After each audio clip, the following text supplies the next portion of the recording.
find blood, we find struggling signs. Meanwhile he lies, bound so he cannot fight or fly. He learns the truth, a forgotten past. What is done, he'll face himself, think on what he's become.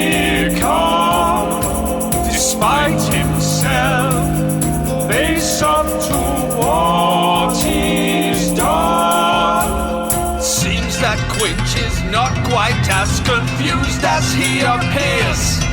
He speaks of places real to him, for he is not from here. He's in for quite a big surprise, but at least he was not circumcised. The adventure continues. Giants.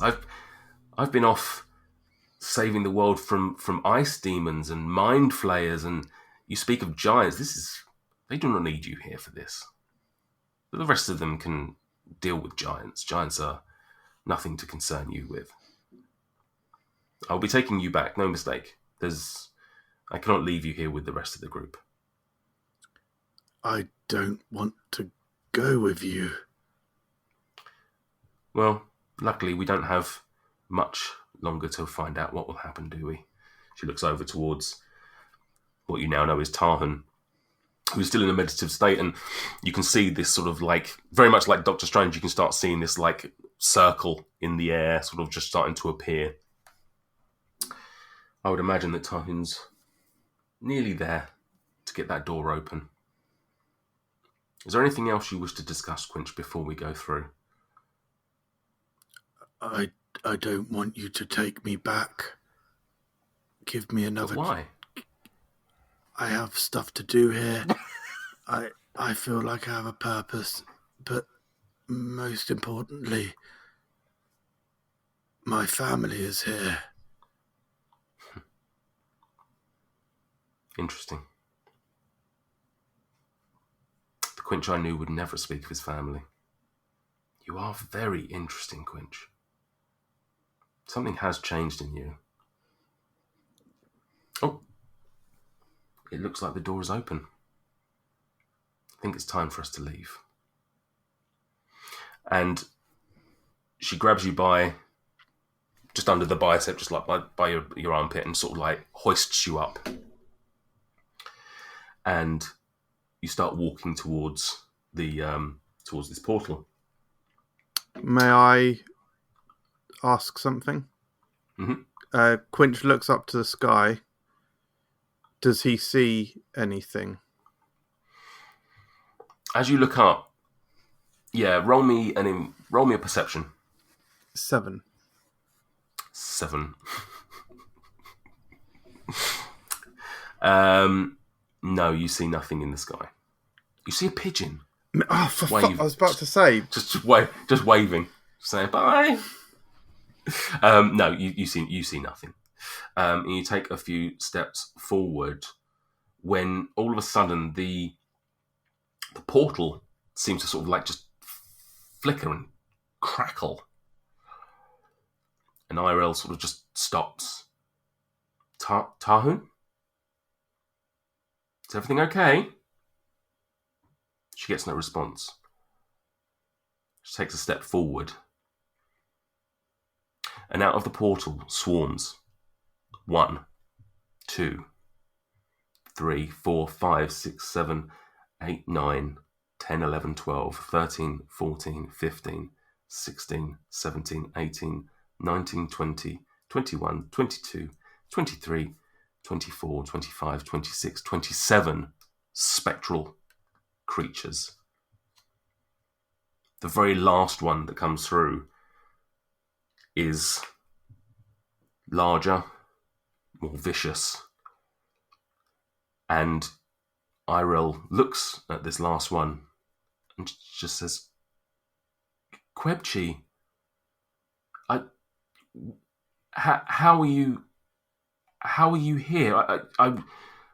I came to get the Omenbring. I came to get the justice that you sorely crave and desire. He stops, looks away from her, looks at you.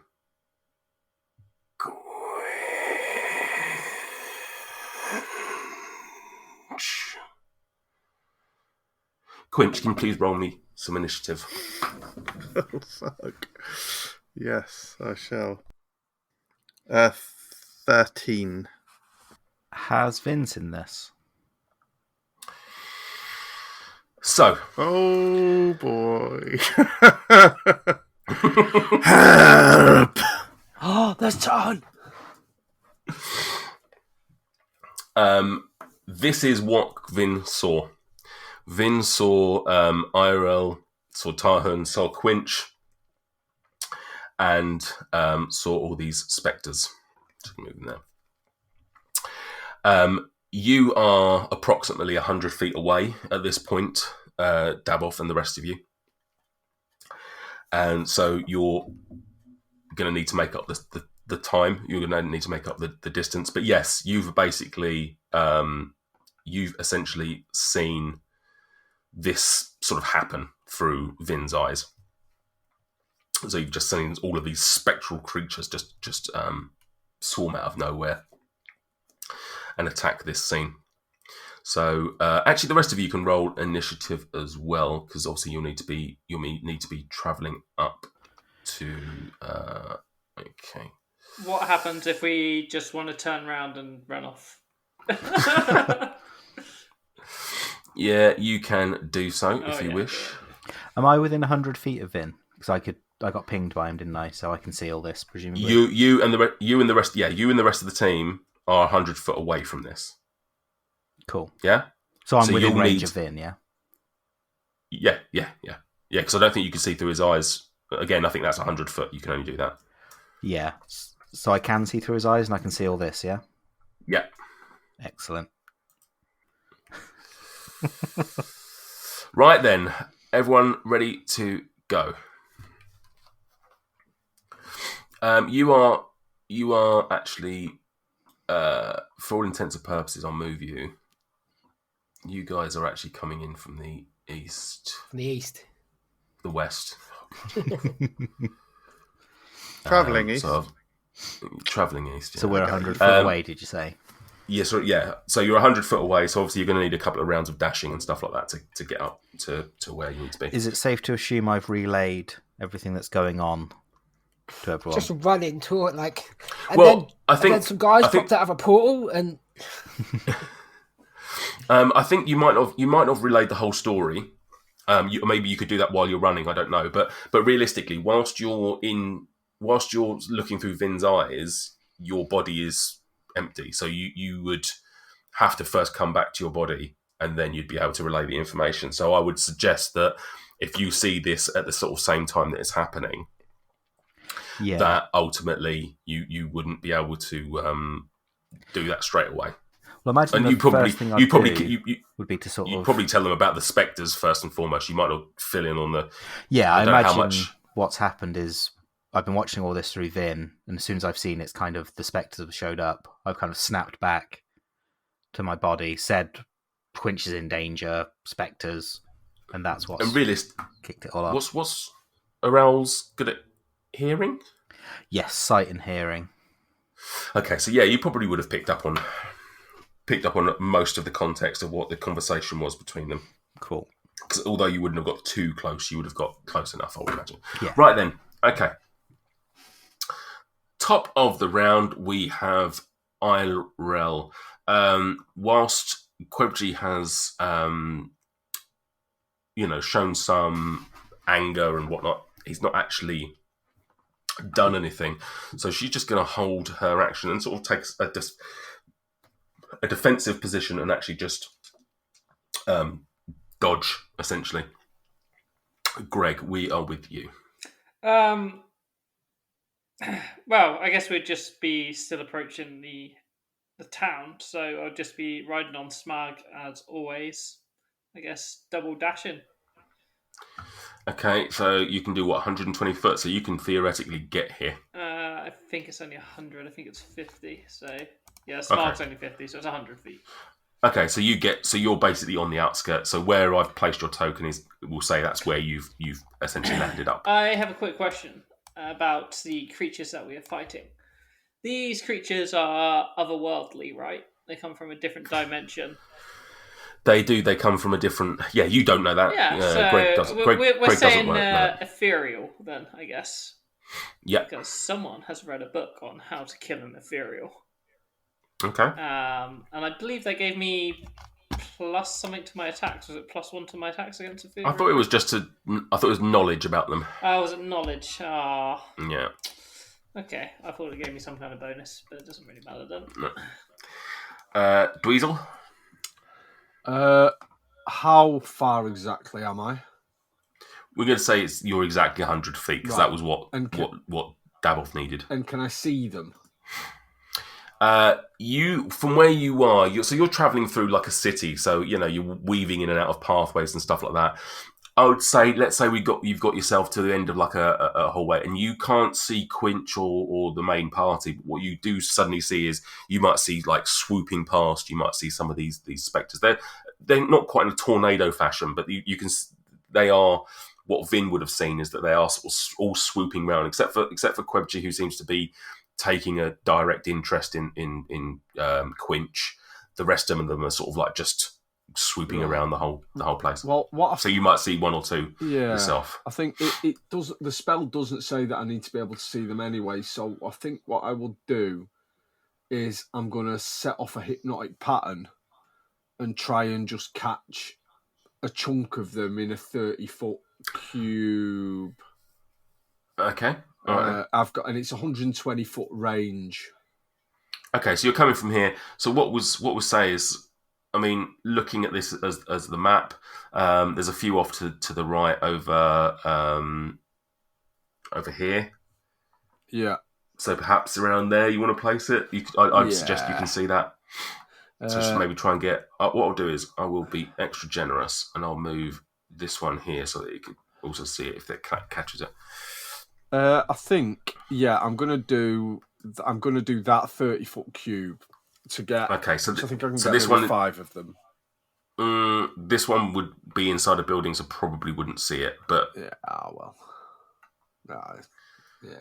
well, okay. You still get 4. You still potentially get 4. Yeah. Okay. Out of 27. Out of 27. And those, and I'm also going to be running 30 feet as well towards it. Okay, so if you guys can keep track of how close you get, you've basically got 100 to make up. Yeah.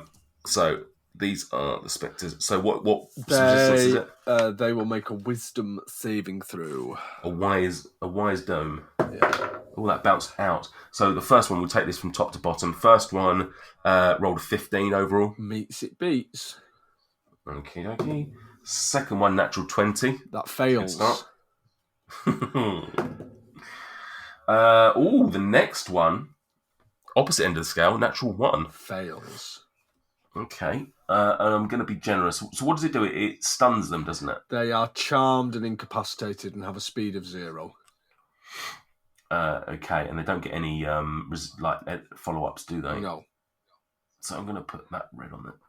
So that one is done. I don't think there's much we can do in terms of being a critical fail. I can't enhance that anymore. And the second one fails. The fourth one fails as well with a 10. Awesome.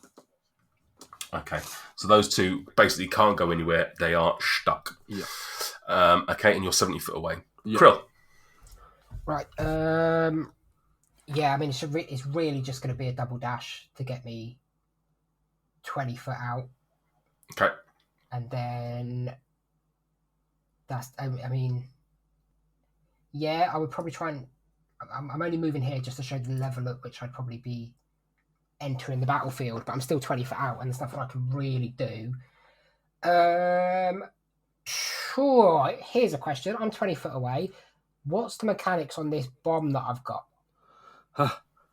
What bomb? Quinch's tooth bomb. Quinch's toothy fire bomb. It is a a dexterity throw, improvised weapon. I don't know if we've ever actually mechanically worked it out. So I would say, oddly, I think the last time he tried to do this was against spectres. So yeah, I would make you have to throw it at one of the targets, and if it hit, then it would explode, and we'll improvise some damage. It's a firebomb, so Yeah, it not create a worth. field of fire. Not worth doing, I'd say. Save it for another time. It's up to you. Yeah, no, I'm gonna do it. There's nothing else I can do. Okay. Yeah, I'm gonna do that. Okay. You say Dex? That's it after a dash. He didn't dash.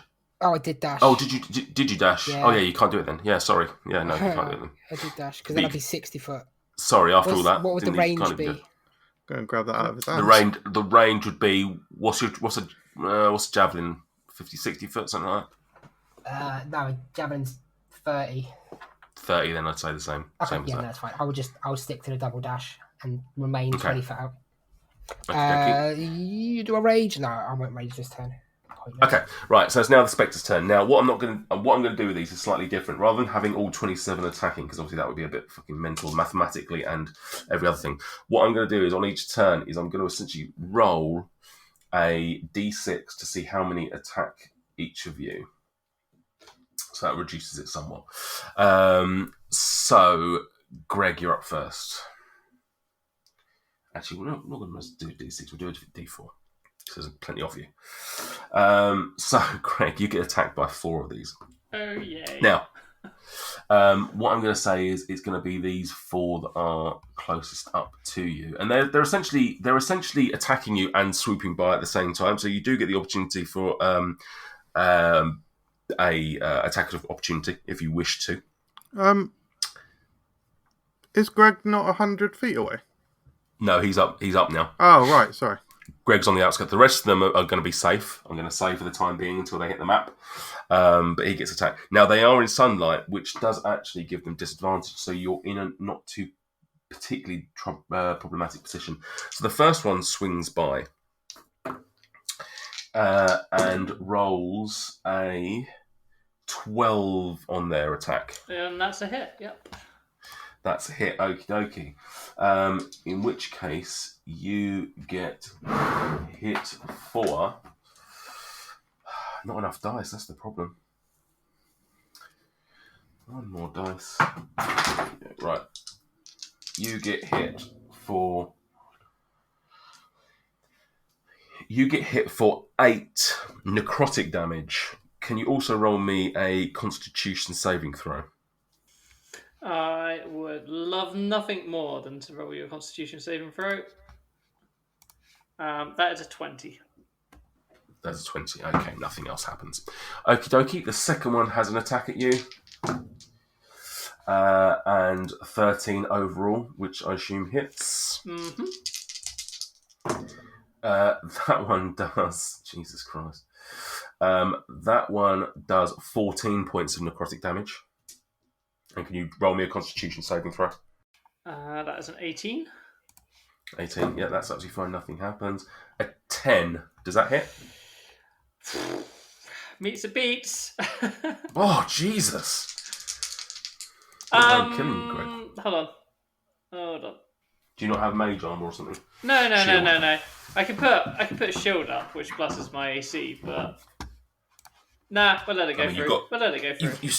You've still got one other attack coming your way. Yeah, that's fine. Okay. You heard him, everyone. He said it's fine. Right. Well, that gives you 12 points of necrotic damage. Nice. One final attack on you is that hits. It's a 14. I'm going to use shield. I probably should have done that a while ago, but... Oh, sorry. Can I also get a Constitution saving throw for that last attack? The previous one. Constitution saving throw is a 19. 19, that's fine. Okay. So that last one fails, yeah? Last one fails, yeah.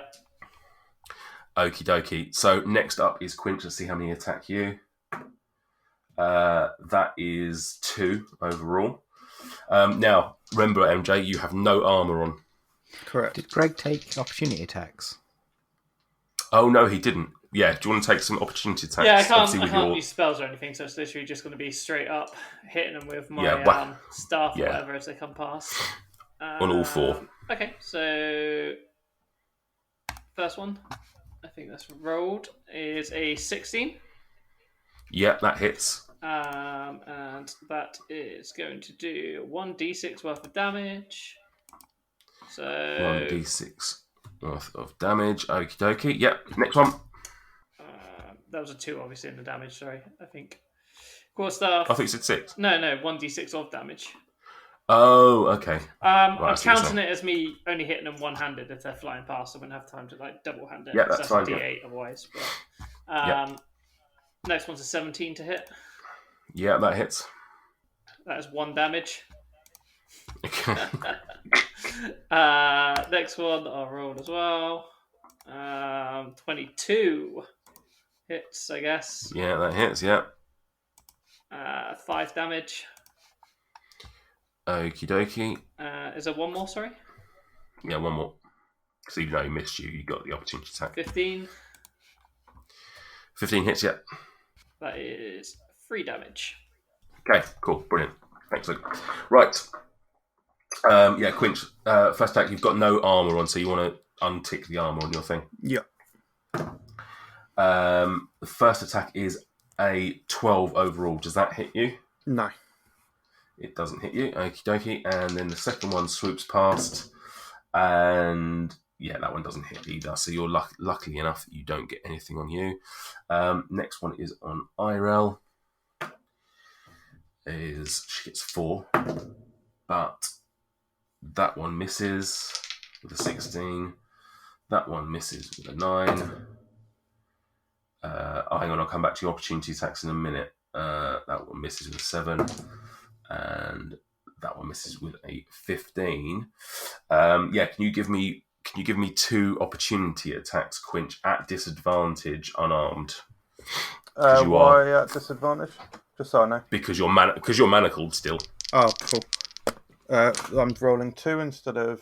Oh no, 2, but take the lowest. One of them was a 20 there. I just realised. Sorry, you get 1 opportunity attack. Cause obviously it's 1 reaction, so it's fine. We messed up with the other 4. Okay, well you can just do it on the first one if you want. But to be fair, the damage wasn't that significant, so don't worry about it. So you get 1. Sorry, 17 hits for 4. So then what? For 4 points of punchy damage. Okie dokie. Next up is you, Quinch. So Quinch is going to quickly say to Irel, "Are you with me?" Noticing that she was attacked by the spectrals, or is being attacked concurrently. She's overwhelmed somewhat and doesn't respond to you straight away. She sort of she's looking at Quebchi almost pleadingly to call this off, because this is not what, this is her old master that she loved, and doesn't understand what's going on. Okay, I'll give her the benefit of the doubt. She's just been attacked by 4. Actually, I didn't roll the attack on that. Oh no, I did. Sorry, yeah. She's been attacked by these as well. You have no weapon. You have nothing. You're completely unarmed. Correct. At the moment. You do see a weapon lying by Tarhan if you wish to take okay. I shan't yet. He'll sprint off about 15 feet into the centre court of this ruined city that we're in. So this is about 15 feet away from Quebchi. He's going to enter a rage, which will trigger 3 Storm Aura, so 3 points of damage to the spectral that is nearest me, that's just behind me. But as he's facing Quebchi, Quinch will roar. Needs to think of something heroic here. Go back from where you came. And Quinch is going to perform the fabled Acid Storm, which allows him to create a 15-foot cube, which permanently decreases the AC by 1 for any creature starting their turn in it or entering it. That's your Storm Duster, but you don't have that on you. That's not my Storm Duster. Oh, that's a barbarian thing, is it? Dragonborn thing. Dragonborn thing. So what are you doing? Sorry, say that again. It's acid storm. Oh wait, no, sorry, no, No, that is. Yeah, that's one of your. Oh, That's one of your sorry, gemstones. I got confused. In that case, I'm doing something slightly different. I'm doing You can do poison. the fire breath. Yeah, poison blast. Okay. 15-foot cone, so I'm 15 foot away from him. Yeah, you can get him Constitution and no one DC else. 13, half damage on success. Constitution. Yeah. Okay. Oh, right. Natural 1. Oh. What I'm going to say is he takes full damage. Takes the full maximum. Oh, let's go. It's 3d6, so 18 then. 18. Brilliant. You blast out this poison damage at Quebchi, and he's unable to move. His rage is enough to just, albeit he's fixated on you and watched you run, he's just not been able to. He's taken the full amount. Okay, and that was poison damage, yeah. Yeah. Okay. As your breath dissipates, he looks at you and smiles as if it did nothing to him. It is his. Oh no, it's Dabble's turn next. I have been looking up rogue actions, and I can dash as a bonus action and as a main action. Mm-hmm. Yeah, so you can do triple movement, essentially. Yeah. Yeah, I think we talked about this before, didn't we? Yeah, I think we did. I've just Googled it to verify it, and it does seem to be the thing. So you can get... So I'm going to move my normal 35 feet, then another 35 feet, and then another 35 feet. So what's that, 105?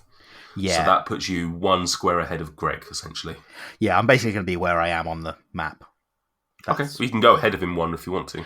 Now, I'll stand alongside Greg, just so that we're not spreading out too much. Okay. And basically move there. And as, just for flavour, Dabob has his rapier and dagger drawn.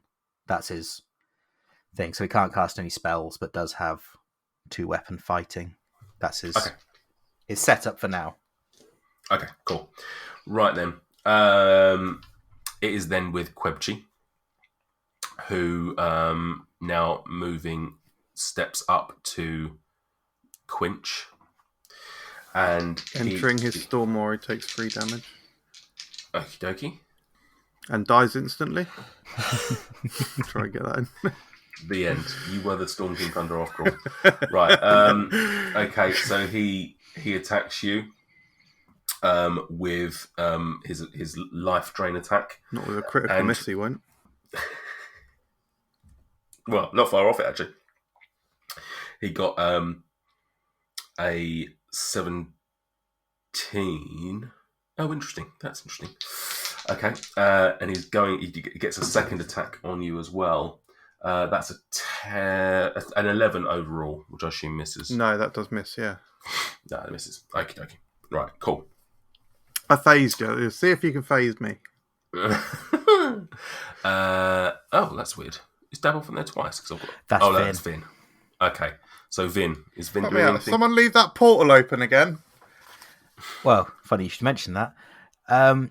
From what Vin acts independently of Dabov, so he doesn't need any input from Dabov. But from what he can see above, bear in mind he has advantage on sort of sight and hearing and stuff, so he kind of might know what's going on. Do you want to move him to where you think he might have been during like the initial thing? Because obviously I've placed him there with the rest of you, but the reality is he would have probably been sort of in the middle somewhere. Somewhere in the middle. I've been working under the assumption he's about 25, 30 feet up. So for the benefit of the doubt, I'll say 30 feet. Just give myself a bit of a disadvantage on that. Can he figure out who's casting the... I assume this big red fireball spiral is the portal? Yeah, that's the portal, yeah. Can he see anyone that's doing any sort of hand gestures that might be summoning the portal? He can't, but this Tarhan at the Golden Dragonborn is sort of knelt by it in sort of like a meditative state. So he probably wouldn't understand, but that's the information that he would be able to communicate back to you, and Dabov might be able to glean that it's the Dragonborn doing it. Yes. I mean, he's the closest, so I'm going to assume I'm just going to attack the closest then to the portal. Not attack, but this is where I need your input on this, a DM's ruling. Owls can't attack, or familiars can't attack specifically, but I'm not trying to cause damage. Owls have a movement of, I think, 70 feet? 60 feet, sorry. So I'm 30 feet up. I basically want to just dive bomb this golden token guy and try and break his concentration rather than... Not direct attack, but basically just wings in, dive bomb, cause as much disruption as possible to break his concentration. Okay, well, what we'll do is then, if we say roll, have you got owl stats there? Yeah, owls do have an attack stat, but familiars can't technically attack. So. Yeah. So do an attack roll as if it was an attack at advantage because he's not moving and anything like that. 18.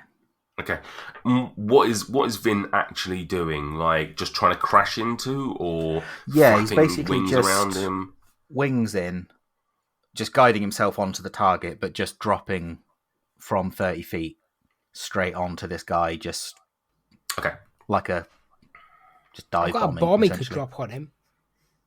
Huh? I've got a bomb he could drop on him.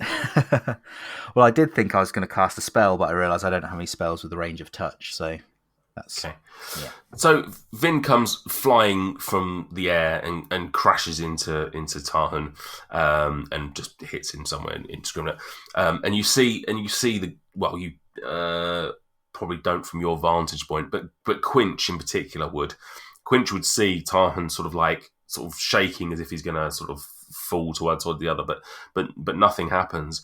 And Quinch and all of you actually that have got close enough now, you would hear Irel just screaming, "No! We need the portal open to go home." So is Vin still alive? Or did he take any damage or anything from that?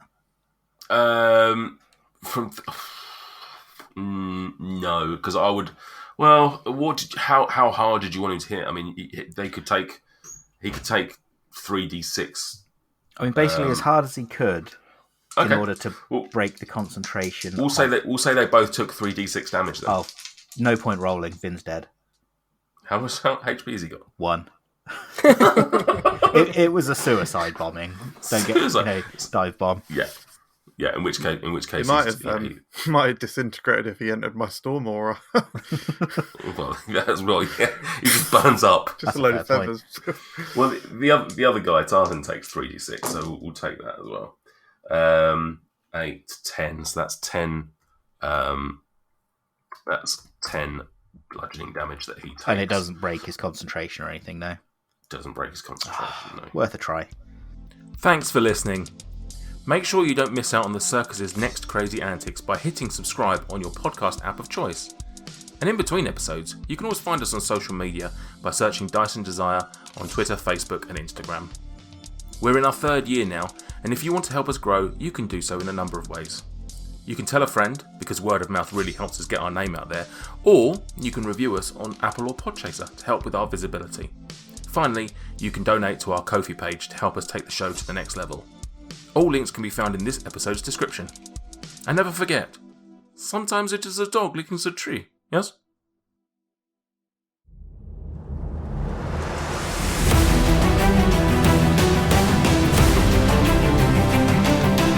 In a world besieged by darkness, torn apart by hatred, where the cruel, the wicked, and the heartless rule over all, Romancing the Dungeon is an epic tale of 4 legendary heroes who unite in the name of love, unity, and friendship to bring light and hope back into the world. Are you serious? Those 4 wouldn't know what love is even if it was tattooed on their asses. You got the wrong show if you think these 4 are love experts. I'm the only love expert you need, so we're doing this my way.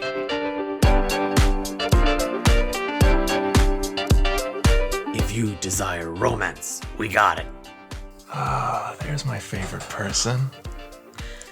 Morning. How you doing, Angel? Great. come here, and I sort of get in real close, and I like lips sort of purse, but I flutter my lips and give a little like. And if you love drama, we got that too. I need you to find and kill Eugenia Flatstone. I need her heart. Okay, well we haven't. I think it's been a while since we've done the heart thing. How am I supposed to get that to you? Because I don't think walking around with an old lady's heart is gonna go well for me personally. If action is your passion, well, there's plenty of that as well. For my bonus action, I'm going to use Blessing of the Raven Queen to go behind the other guy. Okay. And basically come up behind him with a dagger to his neck to get him to stop. God damn. What the fuck happened to you in the woods? Join Thane, Thea, Nate, and Hephaestus as they put their hearts and my reputation on the line in a race to rescue an eccentric bride from the clutches of evil, battle against the insatiable forces of darkness, and try not to die along the way, I suppose. I start taking my clothes off. Okay. And I take a blanket from the bed, and I wrap it around me, and I start following the steps, and I go, I'm a greasy little peanut. I'm a greasy little peanut. I'm a greasy little peanut. Oh, for the love of... I don't even know why I bother. Romancing the Dungeon, a softcore D&D podcast about 4 heroes on a quest for true love and discovering what that really means for them. Available wherever good podcasts are found. Good podcasts? Well, that's blatant false advertising.